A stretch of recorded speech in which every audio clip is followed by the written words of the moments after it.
오늘 복된 하나님의 말씀은 에베소서 2장 7절부터 10절까지입니다. 지금 우리가 읽는 이 에베소서는요, 성경 중에서도 사실 가장 어려운 책으로 그렇게 학자들이 분류하고 있어요. 매우 놀라운 이야기들이 수록이 되어 있는데 우리가 일상적으로 경험하거나 듣거나 그러지 못하는 이야기들이 많이 있거든요. 그러니까 어려운 거죠. 우리가 어제 이야기했던 그리스도와 함께 우리가 일으키심을 받아 하늘에 앉히었다. 이거 우리가 경험하는 게 아니잖아요. 그런데 하나님의 말씀은 분명히 우리가 하늘에 앉아있다 이렇게 말씀하시잖아요. 이 말씀과 관련해서 예수님께서 친히 하신 말씀을 한번 찾아볼게요. 마태복음 19장 28절 29절. 자, 거기 보면 예수님이 이렇게 말씀하시죠.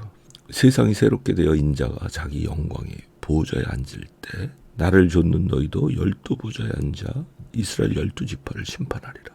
우리는 이 말씀을 읽으면 세상이 새롭게 되는 건 예수님이 재림하시고 이 온 피조계가 예수님의 직접적인 통치하에 완벽하게 들어가는 그날이다.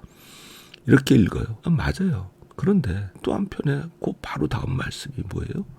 인자가 자기 영광의 보좌에 앉을 때. 예수님은 언제 자기 영광의 보좌에 앉으셨나요?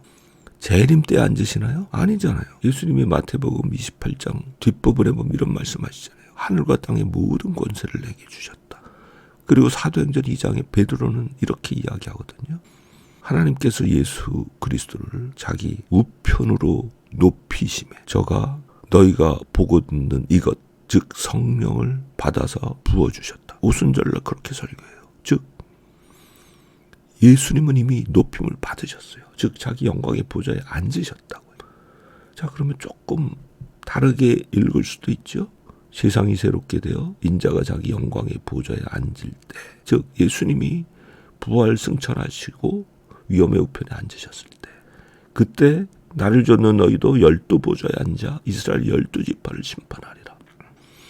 12보좌에 앉아서 이스라엘 12지파를 심판한다. 다스린다는 뜻이거든요. 지금 이 다스리는 것은 마지막 주께서 재림하셔서 그때 성도들이 받을 권세를 이야기하는 거 아닌가요? 맞아요. 그러나 그것뿐만은 아닐 수 있다라는 거죠. 왜? 인자가 자기 영광의 보좌에 앉을 때 그렇게 된다고 하시잖아요. 인자는 이미 자기 영광의 보좌에 앉으셨잖아요. 그러면은 예수님을 좇는 제자들, 그들도 12보좌에 앉아 이스라엘 12지파를 심판하고 있어야 되는 거잖아요. 그게 언제 일어나는 거예요? 예수께서 영광의 보좌에 앉으셨을 때. 그들도 함께 영광의 보좌에 앉아야지만 가능한 거죠. 물론 완벽한 실현, 그거는 예수님의 재림 때 이루어지죠. 그러나 오늘 에베소서 우리가 읽는 이 말씀 6절에 그리스도 안에서 함께 하늘에 앉히셨다. 우리가 그리스도와 함께 하늘에 앉아있다라는 거예요. 통치자로서 앉아있다라는 거예요. 이미 이루어진 과거예요. 그게 우리의 진정한 영적인 신분이라고요. 자, 7절부터는 그것의 목적이 무엇인가 이야기하고 있죠. 이는 오른 여러 세대 앞으로 영원토록 그리스도 예수 안에 있는 그의 긍휼이 얼마나 풍성한지를 보여주기 위하십니다. 생각해 보세요. 이 세상 풍속을 줬고 공중의 권세 잡은 자를 따라서 살던 죽었던 우리 육체의 욕심을 따라 지내던 하나님의 원수였던 우리가 어떻게 되었어요? 그리스도 예수와 함께 하늘에서 영광의 보좌에 앉아있는 이 기막힌 변화, 이게 하나님의 은혜로 되었다라는 가장 극적인, 말하자면 샘플 아닌가요?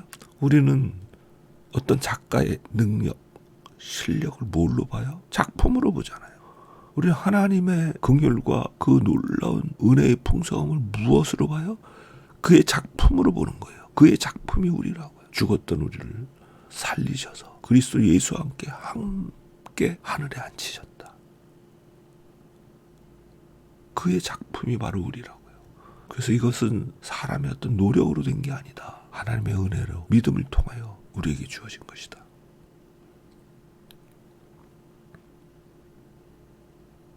하나님의 선물이라는 거예요.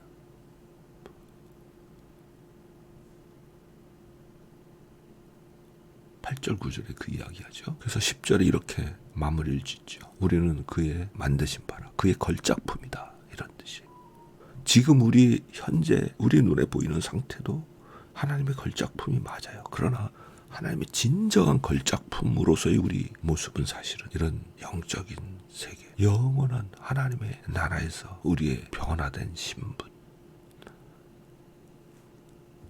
그 신분을 소유한 우리가 하나님의 걸작품이라는 거예요. 그런데 그것은 그리스도 예수 안에서 선한 일을 하도록, 하나님이 예전부터 예비하셨던 선한 일이 있어요. 그 일을 우리가 하도록, 그렇게 만드신 걸작품이 바로 우리다. 이 땅에서 하나님의 선하신 일, 그걸 우리가 해야 돼요. 예수께서 이 땅에서 하셨듯이 병든 자를 고치고 눌린 자를 자유케 하고. 이 선한 일이 뭐냐? 사도행전 10장 38절. 예수께 성령을 기름 붓듯 하셔서 그가 두루 다니시며 선한 일을 행하셨다. 예수님이 행하신 선한 일이 뭔지 우리 알죠? 복음서에서 우리에게 그런 일을 하도록 하기 위해서 우리를 이런 걸작품으로 지으신 거예요. 우리가 믿음으로 이 은혜를 놓치지 않고 살아갈 때 우리를 통하여 이런 선한 일들이 일어날 수밖에 없다. 우리 그거를 믿고 그 승리 가운데 거하는 복된 하루 되기를 바랍니다.